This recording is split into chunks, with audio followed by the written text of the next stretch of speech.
साथियों, मैं सीमा गुप्ता आज आप सभी के बीच उत्तर प्रदेश से संबंधित अत्यंत ही महत्वपूर्ण टेस्ट सीरीज को लेकर आई हूँ। और आज की टेस्ट सीरीज में आप सभी बाढ़, नदियाँ, सिंचाई के साधन के साथ सांस्कृतिक गतिविधियों से संबंधित हुए तमाम महत्वपूर्ण प्रश्न देखने वाले हैं, जो कि आपके एग्जाम के लिए अत्यंत ही उपयोगी है। तो आइए जानते हैं कि आज ये कौन कौन से प्रश्न हैं जो कि इस टेस्ट सीरीज में समायोजित किया गया है, जिसको यदि आप सॉल्व करते हैं तो अवश्य ही लाभ की स्थिति में होंगे। और लास्ट में अवश्य बताएंगे कि आप कितने क्वेश्चन का सही जवाब दिए। तो पहला क्वेश्चन है, अर्जुन बांध नहर से उत्तर प्रदेश का लाभान्वित जिला है।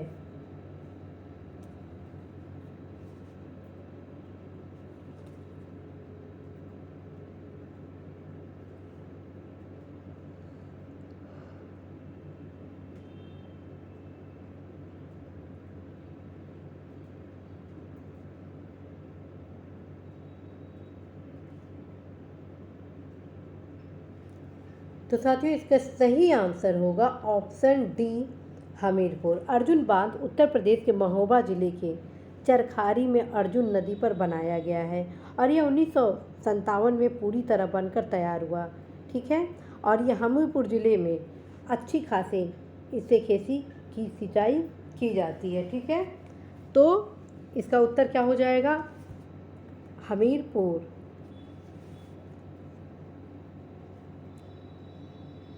और साथ में ये भी बताना है कि अर्जुन बांध नहर से उत्तर प्रदेश के 2 जिलों में मुख्यतः सिंचाई में लाभ मिलता है। पहला आपको भी मैं बता ही दी हूँ कि ये महोबा ज़िले में है, तो ये पहला ज़िला कौन सा हो गया? महोबा। और दूसरा क्या हो गया? हमीरपुर। तो ऑप्शन में क्या है? हमीरपुर। तो उत्तर आपका हमीरपुर हो गया। नेक्स्ट है, उत्तर प्रदेश का पारिछाबाद किस नदी पर अवस्थित है?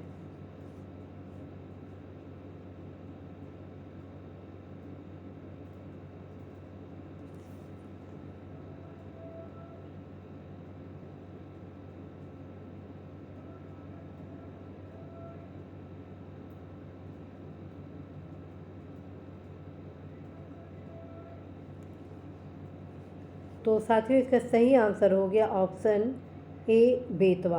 उत्तर प्रदेश का पारिछाबाद बेतवा नदी पर स्थित है। अब बेतवा नदी मध्य प्रदेश में भोपाल के दक्षिण पश्चिम से निकलकर भोपाल, ग्वालियर, झांसी, औरैया और जालौन से होती हुई हमीरपुर के निकट यमुना नदी में मिल जाती है। तो जो बेतवा नदी है ये भी काफ़ी महत्वपूर्ण है। तो नेक्स्ट क्वेश्चन है, निम्नलिखित में कौन सी परियोजना उत्तर प्रदेश में पेयजल परियोजना है?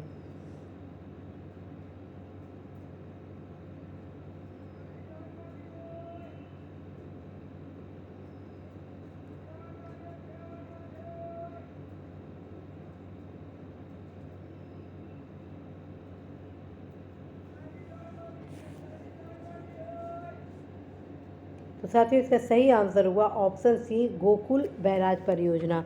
गोकुल बैराज परियोजना उत्तर प्रदेश की पेयजल परियोजना है और इस परियोजना का उद्देश्य आगरा एवं मथुरा में पर्याप्त जल उपलब्ध कराना है। और यह परियोजना गोकुल के निकट यमुना नदी पर बैराज बनाकर पूरी की जा रही थी।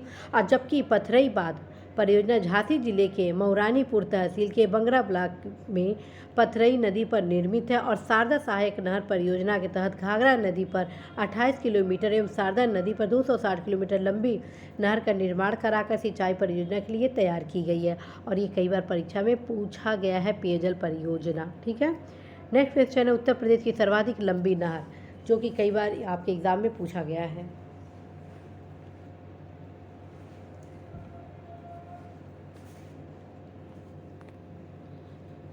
तो शारदा नहर उत्तर प्रदेश की सबसे बड़ी नहर प्रणाली है, जिसका निर्माण 1920 से 1928 के बीच हुआ और यह वनवासा नामक स्थान पर शारदा नदी से निकाली गई है।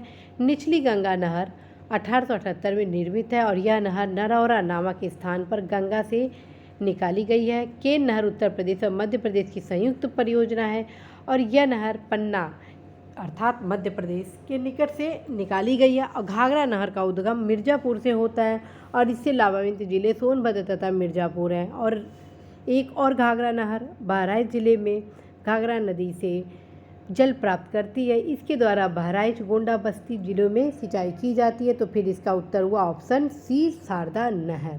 नेक्स्ट है, निचली गंगा नहर का उद्गम स्थल गंगा पर है, अभी आपको बताया गया है।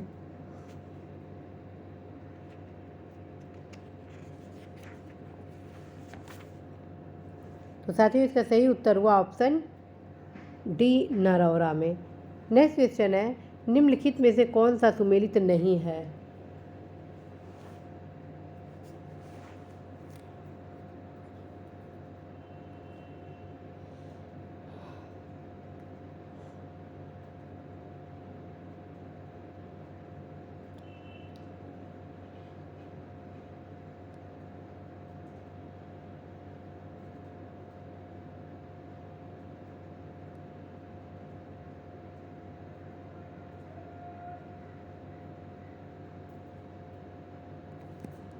तो साथियों इसका सही उत्तर होगा ऑप्शन सी, जौनपुर और सई। बाकी आपका सुमेलित है बिठूर गंगा नदी, गोरखपुर राप्ती नदी किनारे, कौशाम्बी आपका यमुना नदी किनारे। ठीक है, तो नेक्स्ट क्वेश्चन है, उत्तर प्रदेश की निम्नलिखित नदियों में से किनके उद्गम स्थल हिमालय में नहीं है?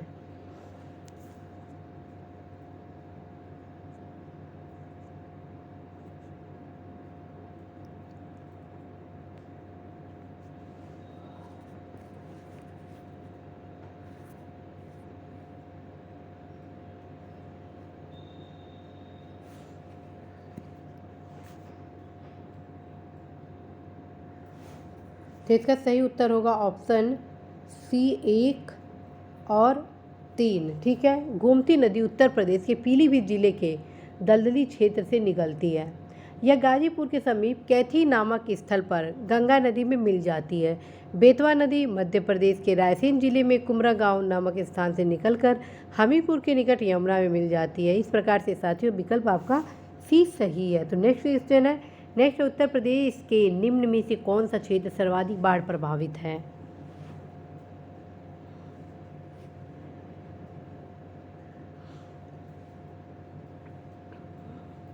तो साथियों इसका सही उत्तर होगा ऑप्शन बी, पूर्वी क्षेत्र। ठीक है, उत्तर प्रदेश के बाढ़ प्रवण क्षेत्रों को उच्च बाढ़ प्रवण, मध्यम बाढ़ प्रवण एवं निम्न बाढ़ प्रवण क्षेत्रों में विभक्त किया गया है। तो फिर इसका सही उत्तर होगा पूर्वी क्षेत्र। नेक्स्ट क्वेश्चन है, उत्तर प्रदेश में सिंचाई के मुख्य साधन हैं। उत्तर प्रदेश में सिंचाई के मुख्य साधन हैं।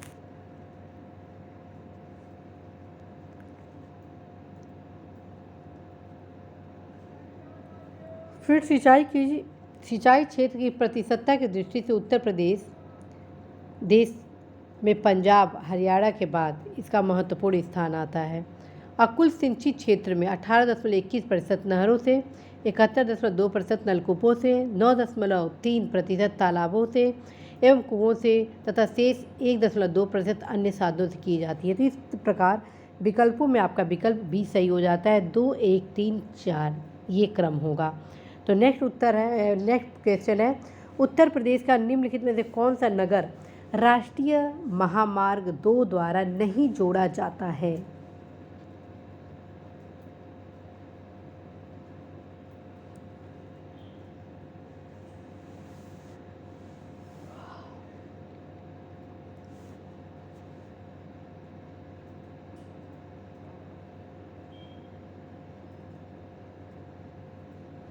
फ्रेंड्स, राष्ट्रीय राजमार्ग संख्या 2 लखनऊ नगर को नहीं जोड़ता है और यह दिल्ली से मथुरा, आगरा, कानपुर, इलाहाबाद, वाराणसी, मोहिनिया, बाड़ीवारा होते हुए कोलकाता तक जाता है। तो इस प्रकार से इसका सही उत्तर हुआ ऑप्शन सी, लखनऊ को राष्ट्रीय राजमार्ग 2 द्वारा नहीं जोड़ा जाता है। तो नेक्स्ट क्वेश्चन है, जीटी रोड नहीं गुजरती है।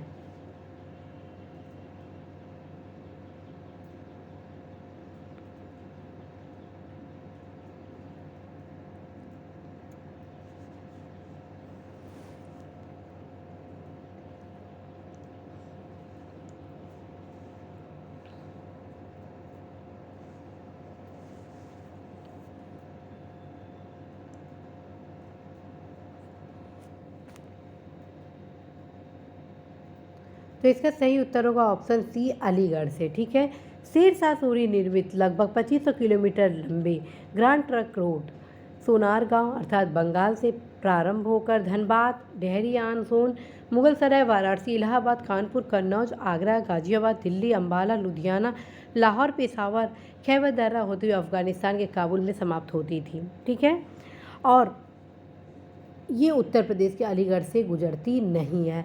अवश्य ही मैप में देखिए कि किस राष्ट्रीय राजमार्ग पर स्थित है, कौन कौन से शहर इससे गुजरते हैं, क्योंकि इससे कई प्रकार के क्वेश्चन पूछे जाते हैं। तो नेक्स्ट क्वेश्चन है, राष्ट्रीय राजमार्ग विकास परियोजना के उत्तर दक्षिण और पूर्व पश्चिम गलियारे मिलते हैं।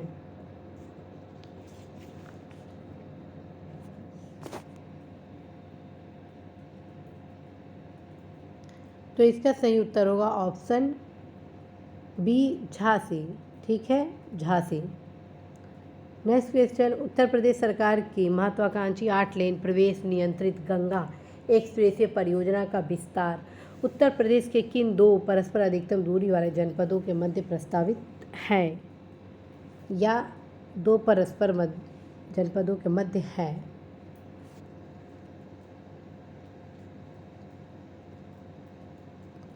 तो साथियों इसका सही आंसर हो जाएगा ऑप्शन डी, नोएडा एवं गाजीपुर।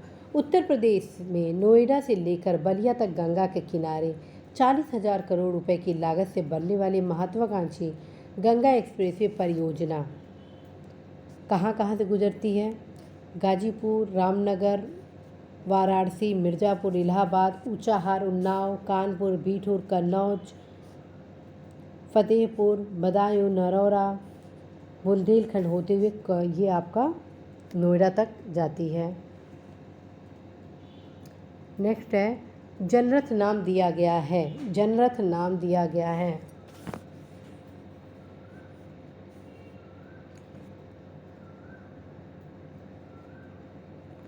तो साथियों इसका सही उत्तर होगा ऑप्शन डी, उत्तर प्रदेश सरकार द्वारा प्रारंभ किए गए निम्न लागत की इसी बस सेवा जिसे जनरथ कहा जाता है।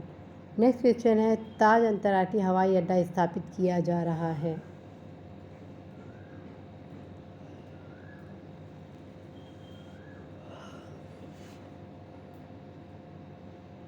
इसका सही उत्तर होगा ऑप्शन सी, गौतम बुद्ध नगर जनपद में। नेक्स्ट क्वेश्चन है, निम्न में कौन सा युग्म सुमेलित नहीं है?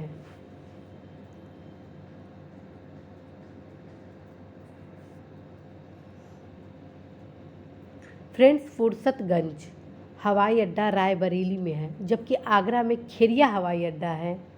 तो इसका सही उत्तर क्या हो जाएगा? Option D. बाकी आपके देख रहे हैं ये सब के सब सुमेलित हैं, और ये सब आप याद करेंगे क्योंकि इससे भी क्वेश्चन पूछे जाते हैं। नेक्स्ट क्वेश्चन है, कर्मा जिस क्षेत्र का लोक नृत्य है उसमें समाविष्ट जिला है।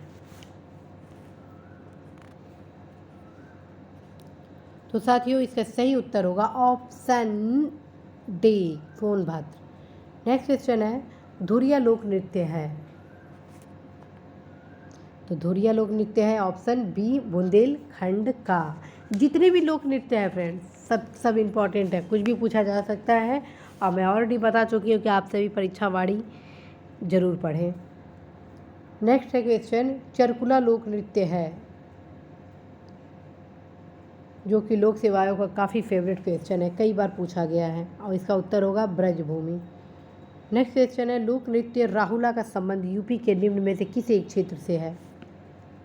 तो साथियों इसका सही उत्तर होगा ऑप्शन डी, बुंदेलखंड क्षेत्र में। तो फ्रेंड्स आज आप सभी के बीच 20 प्रश्न लाए गए। उम्मीद करती हूँ कि इस 20 प्रश्न में आप सभी अधिकतम आंसर सही किए होंगे, और यदि आंसर आपके एक आध गलत हो गए हैं तो डोंट वरी, रिवीजन करें, अवश्य ही सारे क्वेश्चन आपके सही होंगे। फ्रेंड्स उत्तर प्रदेश के लिए परीक्षावाड़ी सफिशिएंट है, ज़्यादा पढ़ने की आवश्यकता कदापि नहीं है, और ध्यान रखिए जितने प्रीवियस क्वेश्चन है उसका अवश्य ही आप रिवीजन करेंगे। फ्रेंड्स आप सभी को ये भी अवगत कराना है कि जब आप इन सारे प्रश्नों को सॉल्व करते हैं तो उसके क्रम में आप सभी को बहुत कुछ सीखने को मिलता है। सीखने को ये मिलता है कि परीक्षा में किस प्रकार से प्रश्न पूछे जा रहे हैं, किस प्रकार के प्रश्न आते हैं, कौन कौन से ऐसे प्रश्न हैं जो कि बार बार पूछे जाते हैं, कौन कौन से ऐसे टॉपिक हैं जो कि आपके लिए बेहद महत्वपूर्ण है। तो साथियों इन्हीं सारे उद्देश्यों की पूर्ति के लिए मेरे द्वारा आज ये टेस्ट सीरीज लाया गया था।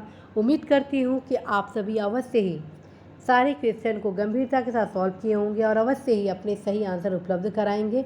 फ्रेंड्स, इसी आशा संदेश के साथ मैं सीमा गुप्ता आज विदा लेती हूँ कि निश्चित रूप से आप सभी अपनी पढ़ाई में सफल होंगे, अपने लक्ष्य को सफलता की ओर उन्मुख करेंगे और अपने सपने को अवश्य ही साकार करेंगे। Best of luck.